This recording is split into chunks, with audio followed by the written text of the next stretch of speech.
Assalamualaikum warahmatullahi wabarakatuh. Bertemu kembali dengan saya Bumi pada materi bab 4, yaitu tentang adab terhadap orang tua dan guru. Mari kita awali dengan bacaan basmalah. Bismillahirrahmanirrahim.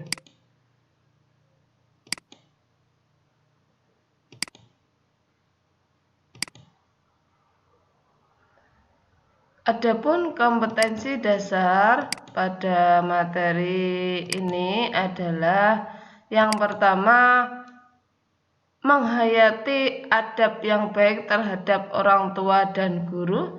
Yang kedua, terbiasa beradab yang baik terhadap orang tua dan guru.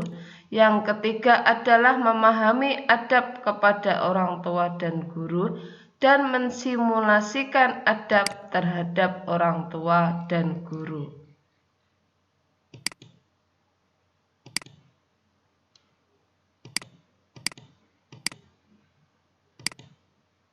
Adapun indikatornya, menyadari kewajiban menerapkan adab yang baik terhadap orang tua dan guru, menunjukkan perilaku terbiasa menerapkan adab yang baik terhadap orang tua dan guru, menjelaskan pengertian adab yang baik terhadap orang tua dan guru, mengidentifikasi dalil tentang adab kepada orang tua dan guru, menjelaskan hikmah menerapkan adab kepada orang tua dan guru, dan mensimulasikan secara berkelompok di depan kelas adab kepada orang tua dan guru.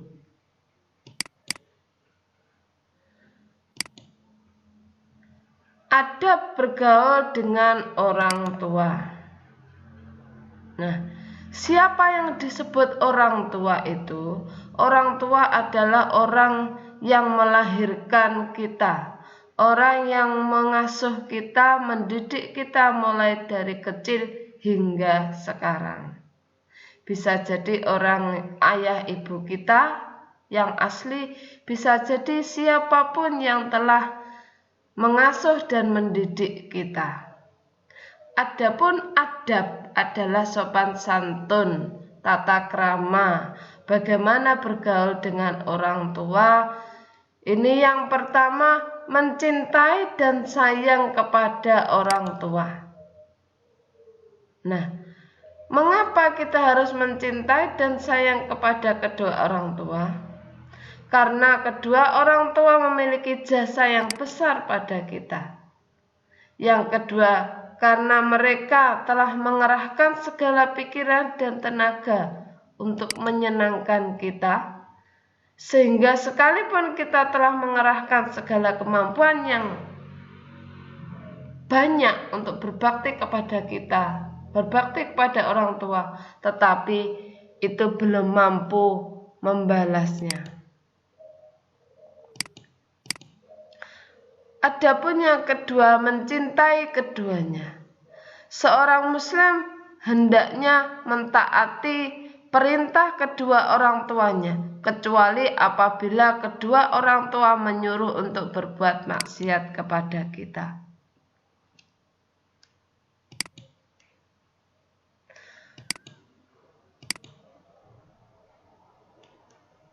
Yang ketiga, menanggung dan menafkahi orang tua. Jika kita memiliki harta yang banyak dan orang tua membutuhkan, maka kita wajib memberikannya. Menanggung dan menafkahi orang tua merupakan salah satu cara mendapatkan ridho Allah. Selanjutnya, menjaga perasaan keduanya dan berusaha membuat ridho dengan perbuatan dan ucapannya. Jauhi tindakan atau ucapan yang dapat menyakiti hati kedua orang tua, meskipun itu hal yang sepele. Ridho kepada orang tua adalah ridho Allah, dan murka orang tua adalah murka Allah. Makanya kita berusaha bagaimana mewujudkan menjadi seorang anak yang selalu disayang orang tua, selalu diridhoi oleh orang tua, sehingga kita akan mendapatkan ridho Allah.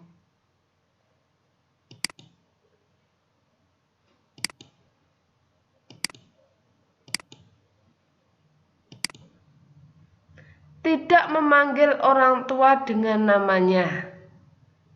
Biasanya kita memanggil orang lain yang memiliki jabatan lebih tinggi dengan sebutan beliau, bapak. Tetapi kita memanggil orang tua dengan namanya itu adalah tidak bagus, tidak sopan.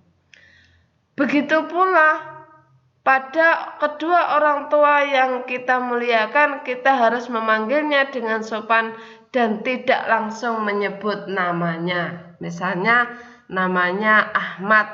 Nah, kita memanggilnya, saya dipanggil oleh Ahmad. Harusnya saya dipanggil oleh Bapak. Apalagi menggunakan nama beliau sebagai bahan cemoohan, bahan olok-olokan. Nah, ini yang sering terjadi di dalam pergaulan kita. Nah, kita mengolok-olok bapak temannya.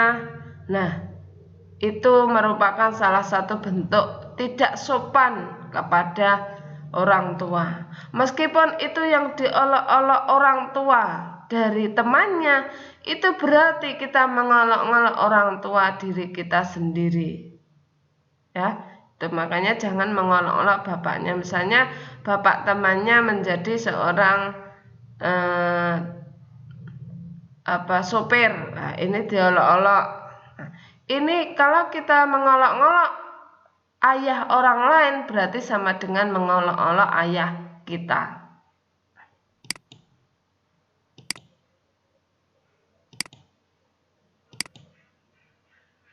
Tidak duduk ketika keduanya berdiri, tidak mendahuluinya dalam berjalan.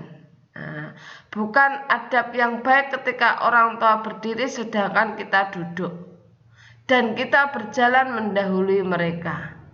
Seharusnya kita yang memiliki raga yang masih kuat, yang berdiri dan membantu membimbing orang tua berjalan seperti orang tua menyayangi kita saat kecil. Nah, ini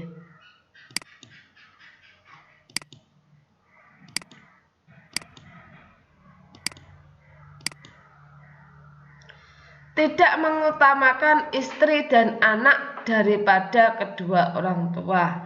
Meskipun kita mengutamakan kedua orang tua, bukan berarti kita diperbolehkan menelantarkan istri.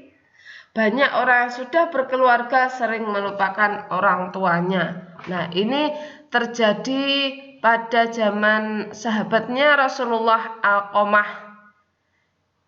Alqamah adalah orang yang taat beribadah kepada Allah.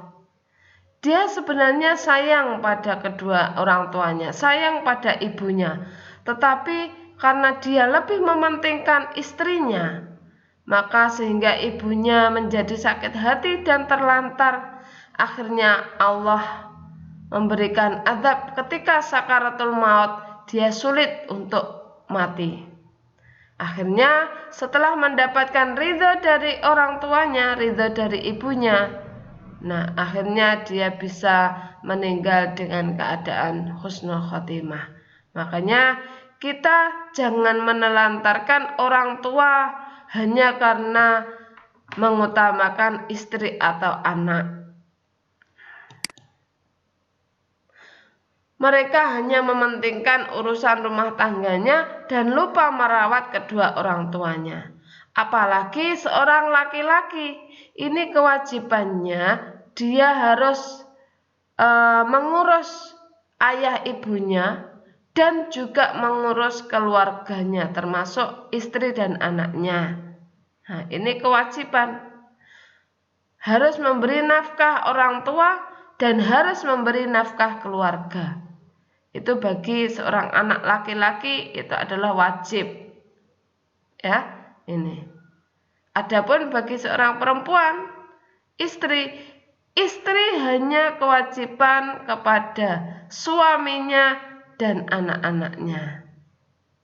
Adapun seorang laki-laki berkewajiban kepada orang tua dan kepada istri dan anaknya. Makanya dalam hal waris ini seorang laki-laki mendapatkan 2 kali dari seorang perempuan. Seorang laki-laki mendapatkan 2, perempuan mendapatkan 1, karena memang tugas laki-laki itu lebih berat daripada tugas perempuan.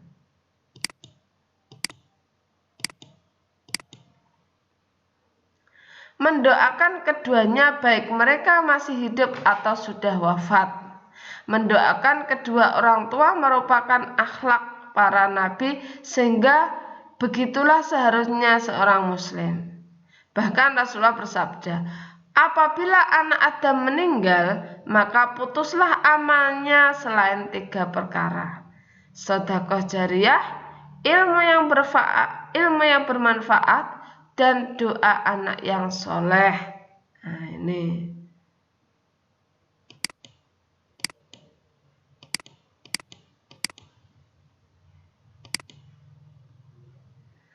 Berbuat baik kepada kawan-kawan orang tua setelah orang tua wafat. Orang tua, bahkan bukan orang tua kita sendiri, haruslah kita berbuat baik, apalagi kepada orang tua. Nah, sebagaimana Rasulullah bersabda, sesungguhnya berbakti yang paling baik adalah ketika seseorang anak menyambung hubungan dengan kawan-kawan bapaknya. Jadi meskipun misalnya orang tua sudah meninggal, nah kadang-kala orang tua punya teman, punya sahabat, punya teman yang dekat. Nah, ini kita mengunjungi teman-teman orang tua, saudara-saudara orang tua, itu berarti kita sama dengan berbakti kepada orang tua kita.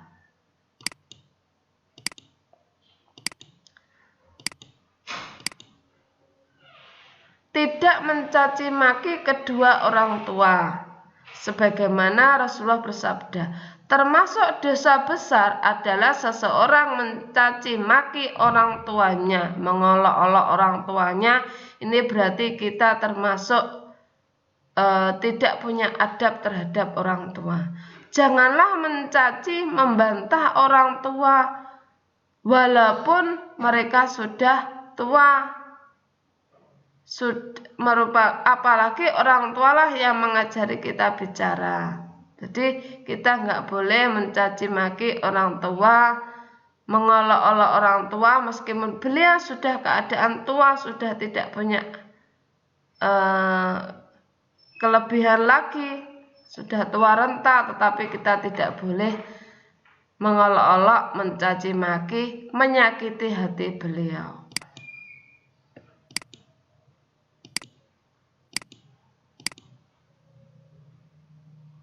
Adab bergaul dengan orang tua yang lainnya adalah berbicara yang ringan dan tidak mengeraskan suara melebihi orang tua.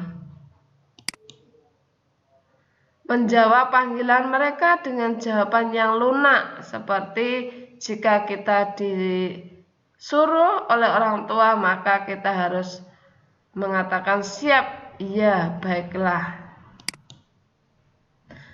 Bersikap melayani dengan rendah hati dan lemah lembut.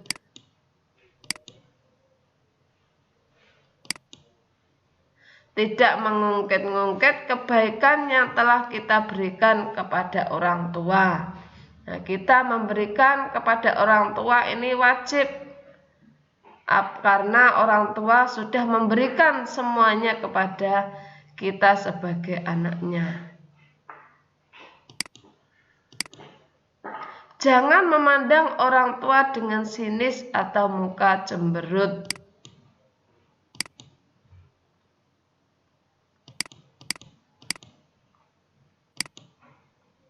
Nah, itu tadi adab berbuat baik kepada orang tua.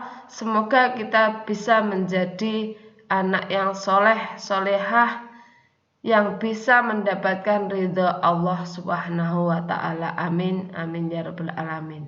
Selanjutnya adalah adab pada guru.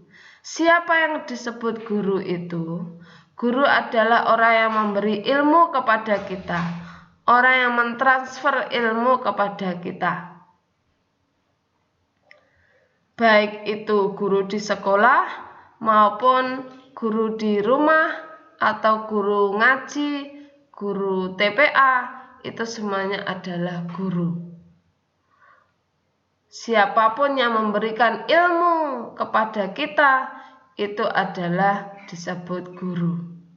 Guru adalah wakil orang tua kita di sekolah. Jika di rumah orang tua yang mendidik kita, maka di sekolah gurulah yang menggantikannya. Beliau memiliki peran yang besar dalam kehidupan kita. Nah, inilah beberapa adab pada guru.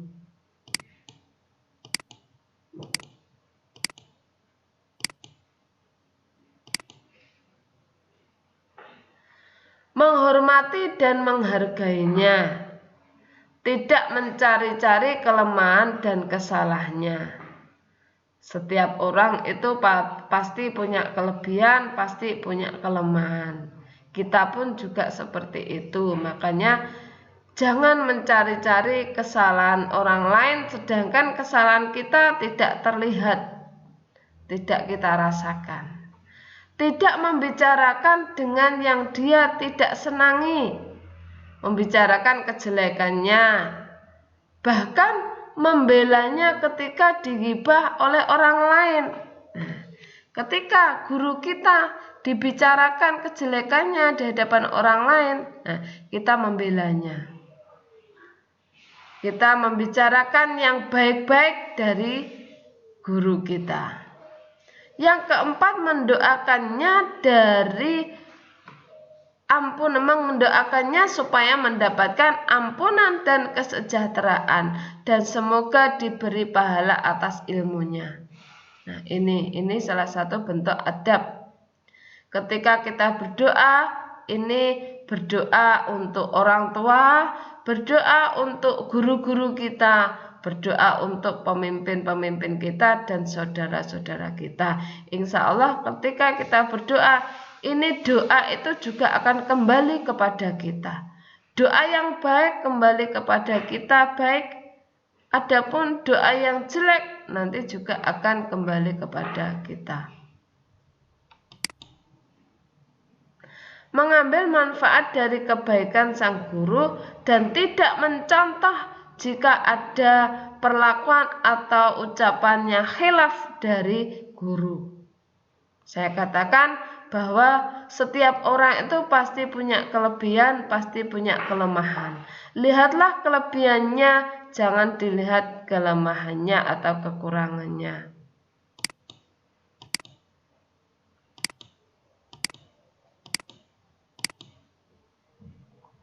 Mengamalkan ilmu yang diajarkan.